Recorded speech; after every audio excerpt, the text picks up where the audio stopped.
Halo teman-teman remaja Katolik, salam sejahtera untuk kita semua.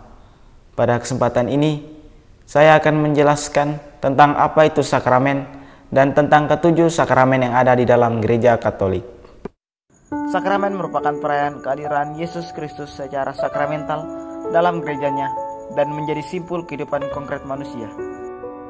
Dalam gereja Katolik ada 7 sakramen, yakni sakramen baptis, penguatan atau krisma, ekaristi, tobat dan pengampunan dosa, perkawinan, imamat, dan pengurapan orang sakit. Baptis adalah sakramen pembersihan dosa. Baptisan juga melambangkan kematian bersama dengan Tuhan Yesus Kristus. Dengan masuk ke dalam air, orang yang dibaptiskan tersebut juga dilambangkan bahwa dirinya sudah mati. Ketika dirinya keluar lagi dari air, hal tersebut kemudian digambarkan sebagai kebangkitannya kembali. Kedua, sakramen pengampunan dosa. Sakramen ini pada dasarnya termasuk dalam kategori sakramen penyembuhan, dalam pengertian yang lebih spesifik sebagai penyembuhan iman dan rohani. Dengan asumsi setiap umat Katolik dan umat manusia umumnya perlu dibersihkan dari dosa-dosa yang dilakukan sehari-hari dengan sadar ataupun tanpa sadar. Dengan demikian, setiap orang yang sudah dibaptis lalu melakukan dosa kembali, maka perlu bertobat atau menerima sakramen tobat.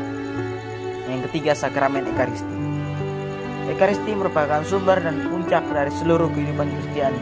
Dalam ekaristi, kurban Yesus disalib akan dihadirkan. Kurban Yesus adalah puncak dari segala bentuk keselamatan dan juga sejarah penyelamatan. Yang keempat, sakramen krisma. Adalah sakramen yang memberi Roh Kudus supaya mengakarkan kita lebih kuat dalam persekutuan anak-anak Allah, menggabungkan kita lebih erat dengan Kristus dan memperkuat hubungan kita dengan gereja. Ada 2 makna dalam sakramen krisma. Yang pertama, sakramen pendewasaan. Ialah pendewasaan dalam hal rohani. Sakramen krisma merupakan pemberian rahmat Roh Kudus. Inilah yang mendewasakan manusia sehingga dia mampu untuk memikul tanggung jawab baik di dalam gereja maupun di dalam masyarakat.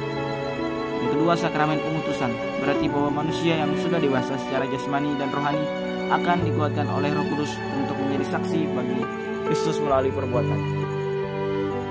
Yang kelima, sakramen imamat. Adalah sakramen yang dengannya seseorang dijadikan uskup, imam atau diakon, sehingga penerima sakramen ini dibaktikan sebagai citra Kristus in persona Christi. Hanya uskup yang berhak dan boleh melayankan sakramen ini. Selain itu, sakramen imamat juga tidak dapat diterimakan ke semua umat beriman, melainkan hanya kepada mereka yang terpilih dan terpanggil menjadi seorang pelayan Allah. Yang keenam, sakramen perkawinan. Adalah perjanjian antara seorang laki-laki dan seorang perempuan untuk membentuk kebersamaan hidup. Perkawinan mempunyai 3 tujuan, yaitu kesejahteraan suami istri, kelahiran anak, dan pendidikan anak. Panggilan hidup berkeluarga merupakan salah satu bentuk keikutsertaan manusia dalam karya Allah. Allah memanggil manusia untuk ikut serta dalam karya pewartaannya, untuk mewartakan kerajaan Allah dan ikut serta dalam pemeliharaan alam ciptaannya. Setiap manusia yang hidup di dunia ini dipanggil oleh Allah untuk ikut serta dalam karya tersebut. Dan yang ketujuh, sakramen pengurapan orang sakit. Adalah sakramen di mana seluruh gereja melalui pengurapan kepada para orang sakit dan doa dari imam menyerahkan orang yang sakit tersebut kepada Tuhan agar ia menyembuhkan dan menyelamatkan mereka. Sakramen pengurapan ini diberikan untuk memberikan kekuatan rohani dan bahkan jasmani dalam keadaan sakit, terutama waktu menjelang kematian.